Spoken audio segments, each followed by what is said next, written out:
ऐसा झगड़ा हुआ महाराज, बंटवारा हुआ। एक घर में भैंस है, कंबल एक है, सर्दी का समय है। छोटा भाई चतुर था, बड़ा भाई थोड़ा सीधा था। बड़े भाई ने लेकर के कंबल दिन दिन में ले जाता, छोटे भाई ने बंटवारा किया, बोले शाम को हमको दे दिया करो भैया, दिन में तुम ले लिया करो। अब दिन में भला कौन कंबल ओढ़े, रात में ठंडी लगती है, आग भी जलाए तो कब तक जलाए, आग जलती है आगे पीछे तो ठंड लगती है। बेचारा रात भर ठिठुरता रहे। एक ही भैंस भाई ने बंटवारा कर दिया, बड़े भैया आगे का हिस्सा तुम ले लो, पीछे का हम ले लेते हैं। दिन भर चारा खिलाते, शाम को छोटा भैया आता, दूध काट के ले जाता। गुरुजी से बोले गुरुजी बड़ी समस्या है। गुरुजी ने कहा क्या समस्या है? बोले एक ही कंबल है और छोटा भाई शाम को वो भी ले जाता है, बंटवारा कर लिया। बोले बस इतनी सी बात है, मैं उपाय बताऊं वही करना। छोटा भाई शाम को कंबल लेने के लिए आया, भैया कंबल कहाँ है? बोले वो रखा है। उसने उठाया तो उठे ना, बहुत कोशिश की। बोले भैया इतना भारी कर दिया, क्या जरूरत थी अभी धोने की? कंबल को अगर धो दो, उसमें पानी में भिगो दो तो उठाना मुश्किल पड़ जाता है, पता है कि नहीं? बोले क्या है ना कि मैंने देखा कि बड़ा बदबू आ रही थी, बड़ा गंदा था, तो सोचा कि धो दूं। कब धोया? बोले शाम को। सुबह क्यों नहीं धोया? बोले मेरी इच्छा, दिन में हमारा चाहे शाम को धो या सुबह धो, रात्रि में तुम ले जाओगे ना, आप ले जाओ। अच्छा भैया ठीक है, जब तक दूसरा नहीं आता तब तक एक में ही सो जाते हैं। गुरुजी कमाल हो गया, आपकी कृपा से समस्या का हल हो गया।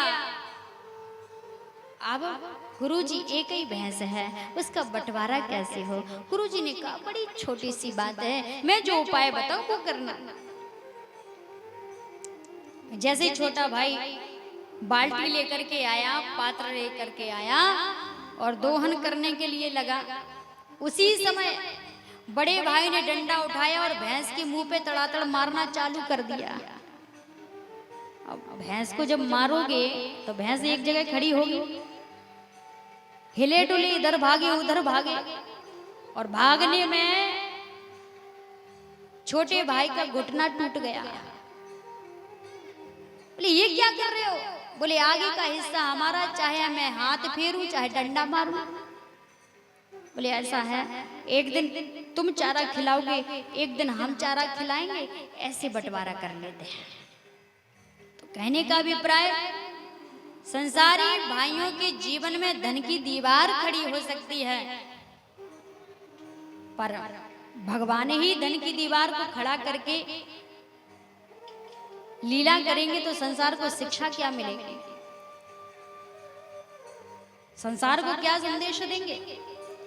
अक्रूर जी का ध्यान किया तो काशी से मंगाया, बीच सभा के मध्य में दुपट्टे में झटका मारा तो वही मणि निकल पड़ी।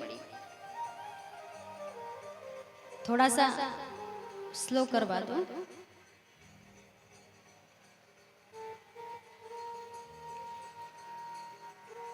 सुभाष भैया कुछ ना कहेंगे, आप चले जाइए।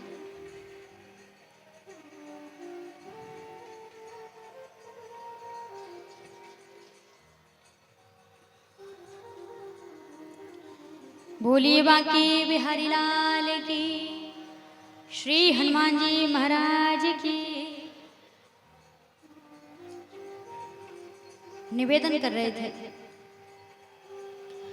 वही मणि निकल पड़ी। दाऊ भैया ने कन्हैया को हृदय से लगा लिया।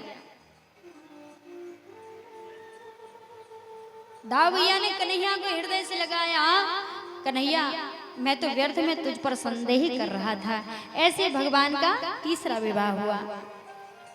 बिंद और अरविंद दो भाई हैं जिनकी बहन है मित्रवृंदा। मित्रवृंदा से भगवान का विवाह हुआ। एक नागनाजित राजा है, उन्होंने संकल्प किया है कि जो एक साथ एक मुहूर्त में बैलों को नाथ देगा, उसी से हम अपनी बेटी का विवाह करेंगे। तो एक साथ एक मुहूर्त में 7 बैलों को भगवान ने नाथा, तो नागना जीती से विवाह हुआ। भगवान का विवाह एक दिन इंद्रप्रस्थ पधारे। इंद्रप्रस्थ नया नाम जो दिल्ली है। जब दिल्ली गए, उन्होंने देखा यमुना के तट पर अर्जुन देखते हैं कि एक स्त्री आंख बंद करके ध्यान कर रही थी। तो पूछा कि तुम किसका ध्यान कर रही हो? पता लगा कि ध्यान किसी और का नहीं कर रहे हैं, ध्यान तो कृष्ण का कर रहे हैं। अर्जुन मुस्कुरा करके बोले, अरे देवी, बगल में छोरा, गांव में ढिंढोरा, जिसको तुम पाना चाहती हो वो तो सरजू जी में, वो तो यमुना जी में स्नान यही कर रहे हैं, जाकर के बताओ। प्रस्ताव रखा भगवान ने, वहीं यमुना तट पर विवाह कर लिया। भगवान का विवाह लक्ष्मणा जी से भी हुआ। 8वां विवाह